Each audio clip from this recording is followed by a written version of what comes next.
A young Sir Rizal, around 10 years old, sits at desk engrossed in a book. His eyes sparkle with curiosity.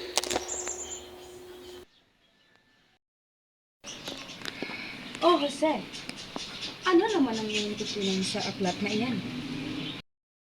Ginang, natutunan ko po ang kalagayan ng edukasyon at ang pangangailangan ng pagbabago sa ating bayan. Mabuti, at ipagpatuloy mo ang iyong ginagawa.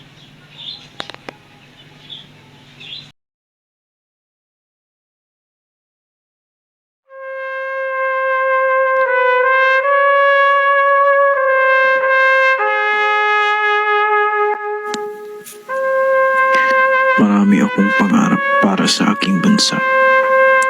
Lalo na sa unlaran nito sa komersiyo, medisina, edukasyon at agrikultura. Ngunit sa pangarap na ito, kailangan ko rin ang aking kapwa mga Pilipino.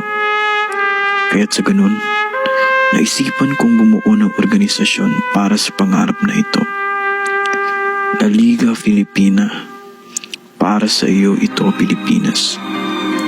Para sa iyo, gagawin kong lahat para sa ikabubuti mo. Kahit nakapalit pa nito'y buhay ko.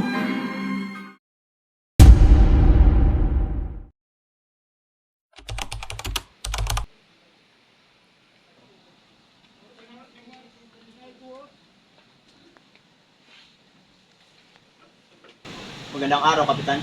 Maraming salamat sa pagtanggap sa akin dito sa Dapitan. Ay walang ano ng Rizal, isa lamang ito nga ang obligasyon bilang iyong kapitan. Ay maupo ka rin. Rizal, kasama ko nga pala ngayon si Father Upa. Ang sikat na manulat ng El Filibusterismo at No Limit Hangere, ang dakilang erehe at ang filibustero, ang mortal na kawin ng Espanya at Simbahang Katolika. Oo, kilala ko na siya. Ikinalagalak kitang makilala ng personal, Senyor Rizal. Ganoon din ako, Padre. Senyor Rizal, may dalaw kang pagpipilian kung saan mo gustong tumira. Pwede ka tumira sa punong tanggapan at yung ikalawa naman ay sa kumbento kasama mo si Father Uba. Okay lang ba sa'yo? Sa kumbento, sa ilalim na aking bubong, papayaan lamang ang kamera kapag sumunod ka sa kondisyong una. Baguhin mo mga masamang sinabi sa No Limit Hangere at El Filibusterismo sa pagtutog mo sa Simbahang Katoliko at bumalik sa pagiging Katoliko. Padre Obak, pasensya na po. Pero doon pa ako titira sa punong tanggapan ni Kapitan Cornicero.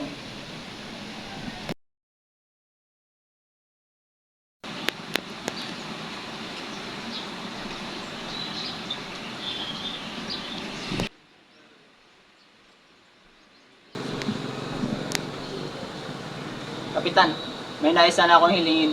Kahit ano senyor, magsabi ka lang. Sa abot ng aking makatakakaya, tutulungan kita. Ano nga ba yun? Gusto ko sanang tumaya sa loto at baka iswertehin.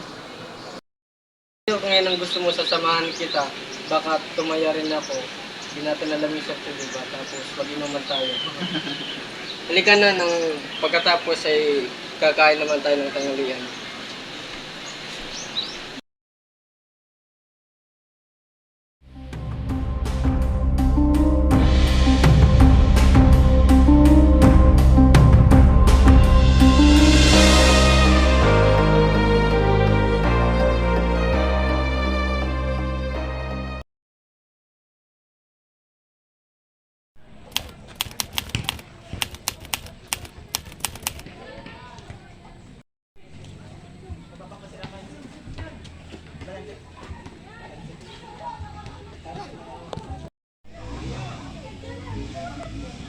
Araw, Jose, kasama ko nga pala si Jocelyn at ang kanyang ama. Nagmula pa sila sa Maynila para lang ipagamot ang kanyang ama. Magandang araw po, Dr. Jose. Ako nga pala si Jocelyn Franklin. Ito naman ang galing po kami sa Maynila dahil inakala po namin hindi sa Maynila ang iyong klinika.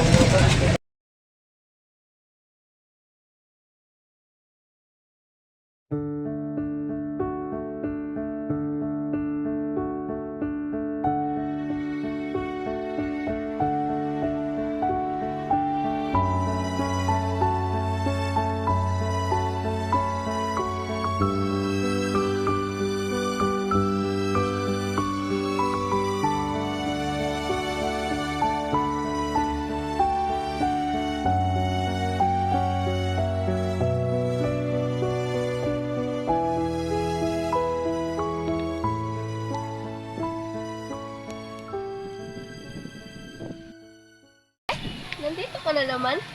Hindi ka pa nagsasawa sa lugar na ito? Hindi ako magsasawa, Josephine. Dito ako nakakahanap ng katahimikan at inspirasyon. Inspirasyon? Ano bang sinusulat mo? Sekreto. Hindi pa handa para bakita ng iba. Damot mo naman. Malay mo, ako pala ang muse mo. Baka ikaw nga. Pero hindi ko alam kung paano sasabihin sa iyo. Aba, seryoso ka ba? Mukha kang ang kinikilig dyan, Jose. Josephine, hindi ako magaling magsalita tulad ng iba. Pero sa pagsusulat, naipapahayag ko ang lahat ng aking nararamdaman. Kaso lang, natatakot akong malaman mo. Jose, hindi mo kailangan matakot. Kung may gusto kang sabihin, makikinig ako. Ikaw ang dahilan kung bakit araw-araw kong pumupunta rito. Sa bawat dapit hapon, iniintay ko lang ang pagkakataong makasama ka sa bawat saglit. Jose, ang tagal kong hinintay na marinig yan. Hindi mo kailangan itago. Ako rin, gusto kong malaman mo na espesyal ka rin sa akin. Salamat, Josephine. Sa wakas, hindi naman nanatiling lihim ang aking mga salita. Simula ngayon, Jose, hindi na rin magiging lihim ang nararamdaman ko. Kasalubong ang kanilang mga ngiti habang unti-unting lumulubog ang araw. Sa ilalim ng puno ng nara, nagsimula ang kanilang kwento ng pag-ibig.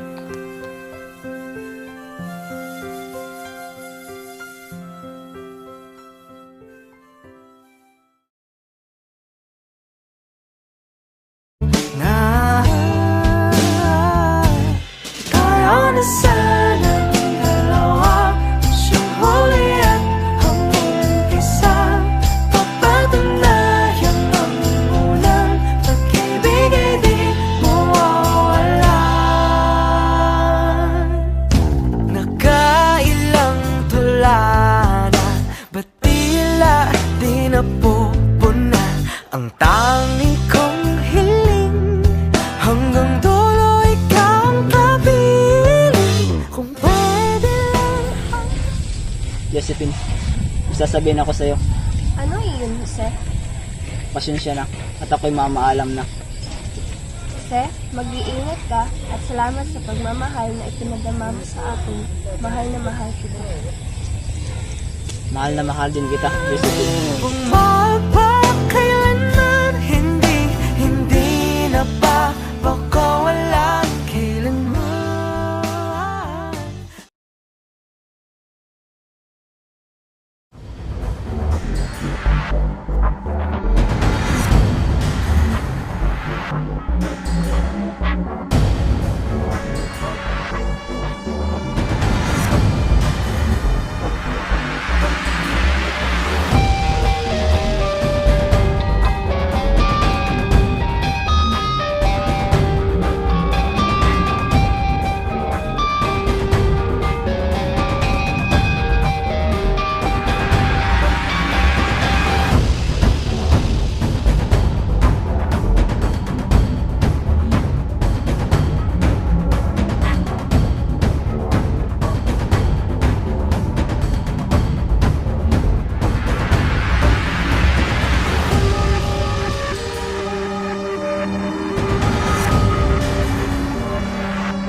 On your mark! Target! Sumato, miss! Fuego!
si Shot.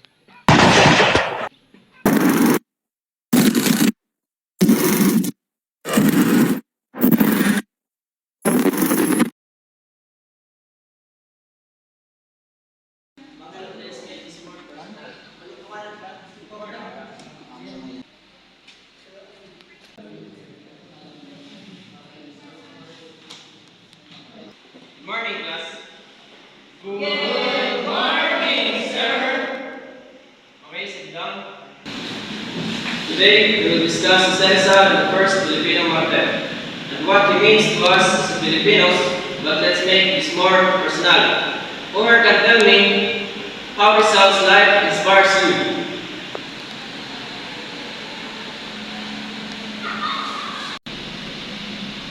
Sir, can I share a story? Of course, Carlos, please. Alam nyo, minsan naisip ko, paano kaya ang buhay ng hindi sa probinsya sa Rizal para sa akin?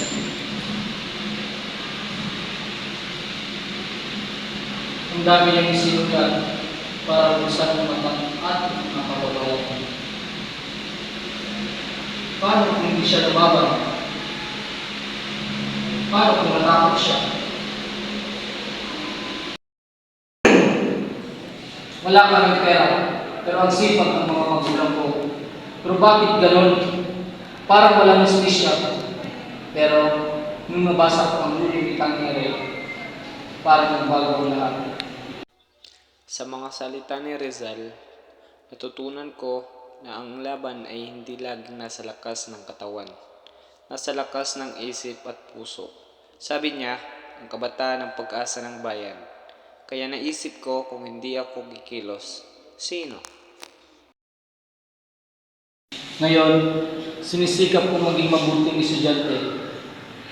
Hindi lang para sa sarili ko, hindi para sa pamilya ko at para sa bayan. Kung kinaya ni Rizal magdusa para sa atin, ano pa kaya ang mag-aral? At magbigay respeto sa ating magulang at sa guro.